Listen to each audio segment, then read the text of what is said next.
थी वो चंद्रयान 2 एक बार फिर से क्रांतिकारी जानकारी के साथ दुनिया के सामने आ चुका है। अब दुनिया को इसकी असली सच्चाई पता चली है तो भारत के दुश्मन भी चंद्रयान 2 की कामयाबी जानकर के छटपटाने लगे हैं, क्योंकि इसने वो करामात कर डाली है जो चीन भी यान भेज करके नहीं कर पाया था। दोस्तों, इस वीडियो में मैं आपको इस करामाती योद्धा के बारे में बताने वाला हूं। उससे पहले आपको बता दूं कि इसरो ने चंद्रयान 2 के इंजन को फिर से ऑन कर दिया है। टीम इसरो ने बेंगलुरु बेस्ड IS ट्रैक, जो कि इसरो टेलीमेट्री ट्रैकिंग सेंटर है, वहां पर बटन दबाया और उसके बाद में अर्थ बाउंड मनोवर सफल हो चुका है और हमारा चंद्रयान 71,000 किलोमीटर के पार पहुंच चुका है। दोस्तों, इसी दौरान कुछ ऐसा हुआ है कि वैज्ञानिक खुशी के मारे उछल पड़े हैं।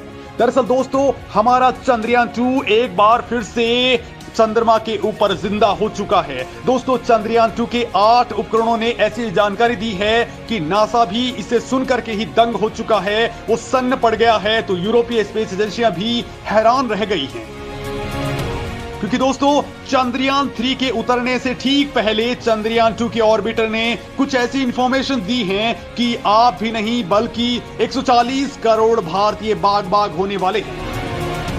दरअसल दोस्तों, ये चांद की सतह की हाई रेजोल्यूशन तस्वीरें खींच करके धरती की सतह का नक्शा बना चुका है। ये सतह पर चट्टान और गड्ढों की पहचान कर चुका है, जिससे चंद्रयान 3 को उतरने की सही और एग्जैक्ट लोकेशन का पता चल चुका है। इस पर दोस्तों चांद पर magnesium, aluminium, silicon, calcium, titanium, iron और सोडियम की पहचान कर ली है, उसकी मौजूदगी का पता लगा लिया है। हीलियम 3 के बारे में बहुत बड़ी जानकारी जुटा ली है। साथ ही दोस्तों, इसने चांद के दक्षिण ध्रुव पर पानी और बर्फ की पहचान भी कर ली है और ये दोस्तों पूरी दुनिया को हैरान कर रही है।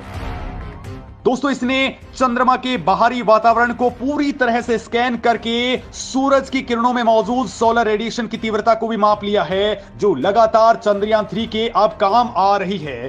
दोस्तों, ये बहुत बड़ी जानकारी होती है जो चंद्रयान 2 ने गेन कर ली है। इसने चंद्रयान 2 के ऑर्बिटर ने चंद्रमा की कक्षा से 100 किलोमीटर की ऊंचाई पर दोस्तों 10,000 से ज्यादा चक्कर लगा लिए हैं और इसी दौरान उसने बहुत बड़ी जानकारियां जुटा ली है।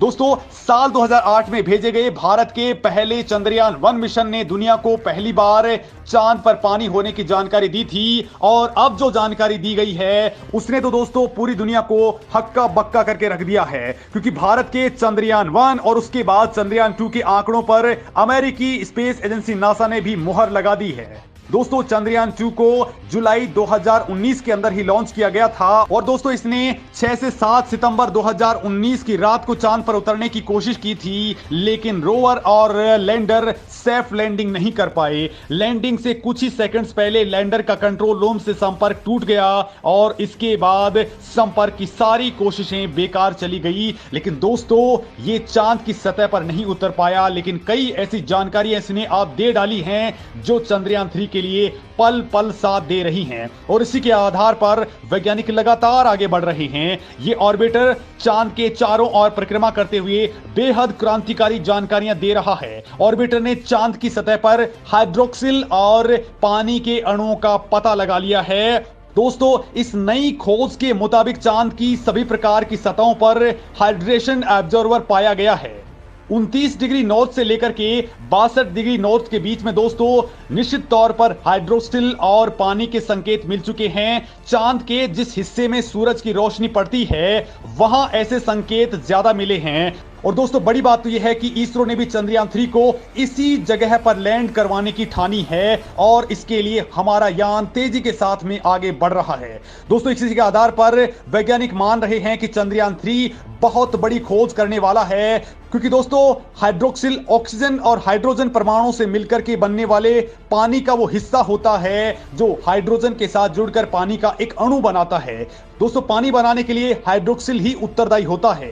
चंद्रयान 2 मिशन से मिले ये आंकड़े दुनिया भर में भारतीय स्पेस एजेंसी इसरो के मिशन का डंका बजा रहे हैं। भले ही दोस्तों हमारा चंद्रयान 2 चंद्रमा की सतह पर हार्ड लैंडिंग कर चुका हो, लेकिन चंद्रयान 2 के बाकी के बचे हुए हिस्से 100% काम कर रहे हैं। और दोस्तों, जब से ये जागा है और इसने अपना टास्क पूरा किया है, वो टास्क चीन भी अपना रोवर भेज करके भी नहीं कर पाया है। दोस्तों चंद्रयान 2 की कामयाबी भारतीय वैज्ञानिकों की उम्मीद से कहीं ज्यादा है, क्योंकि चंद्रयान 2 पर लगे इमेजिंग और वैज्ञानिक उपकरण इस वक्त इसरो को लगातार डेटा मुहैया करवा रहे हैं और दोस्तों इसी के आधार पर हमारे वैज्ञानिक लगातार आगे बढ़ रहे हैं। दोस्तों भारत को लेकर के अब कहा जा रहा है कि भारत इस बार 100% सफलता गेन कर लेगा, वो भी उस जगह पर जहां पर जाने में अमेरिका और रूस छोड़िए चीन और बाकी तमाम स्पेस एजेंसियां भी बहुत डरती हैं। दोस्तों चीन ने इस इलाके के पास में अपना रोवर उतारा था, लेकिन वो भी बहुत आसान सी जगह थी, लेकिन इसरो ने सबसे टफ टास्क को चुना है। और दोस्तों इसरो का मिशन इस बार हीलियम 3 की खोज करने के लिए सबसे ज्यादा काम करने वाला है। साथ ही इसरो इस बार चांद के ऊपर भूकंपों की जानकारी जुटाने वाला है, जो अपने आप में बहुत बड़ा मिशन होगा। दोस्तों चांद के ऊपर भारत का यान अब 23 अगस्त को उतरने वाला है और जिस रफ्तार से वो उतरेगा और जिस जगह पर वो उतरने वाला है वहां के बारे में बिल्कुल पिन पॉइंट लोकेशन और बिल्कुल सेफ लोकेशन चंद्रयान 2 ने ही खोज निकाली है। और दोस्तों 23 तारीख को जिस वक्त ये यान उतरेगा उस वक्त भी इसके ऊपर चंद्रयान 2 के ऑर्बिटर की पूरी नजरें होंगी, क्योंकि ये साउथ पोल है और साउथ पोल के पास में यानी कि चंद्रमा के फॉर साइड के ऊपर रेडियो सिग्नल्स का पहुंचना बहुत मुश्किल टास्क होता है। लिहाजा दोस्तों इसरो ने वहां पर अपने ऑर्बिटर को पहले ही डिप्लॉय कर दिया है, यानी कि ये बिल्कुल लाइव ट्रैकिंग इसके ऊपर करता रहेगा ताकि किसी भी तरह की कोई परेशानी नहीं आए। और दोस्तों जिस तरीके से इसरो ने प्लानिंग की है उसको देखते हुए दुनिया की तमाम स्पेस एजेंसियां अब इसरो के साथ में हाथ मिलाने को बेकरार हो चुकी हैं। बाकायदा यूएसए यानी यूरोपियन स्पेस एजेंसी तो इसरो से हाथ मिलाने के लिए लगातार आगे बढ़ चुकी है, तो भारत अगला मिशन जापान के साथ मिलकर के करने वाला है, जो चंद्रयान 4 होने वाला है। दोस्तों इस मिशन को लेकर के भी बहुत बड़ी उम्मीदें जताई जा रही हैं और ये ऐसा मिशन होगा जो वापसी करेगा, यानी चांद पर पहुंच करके ये यान वहां से नमूने जुटा करके वापस धरती पर लौट सकता है और इसके लिए इसरो आगे बढ़ चुका है। दोस्तों इस मामले में आपका क्या कुछ कहना है, कमेंट करके जरूर बताएं।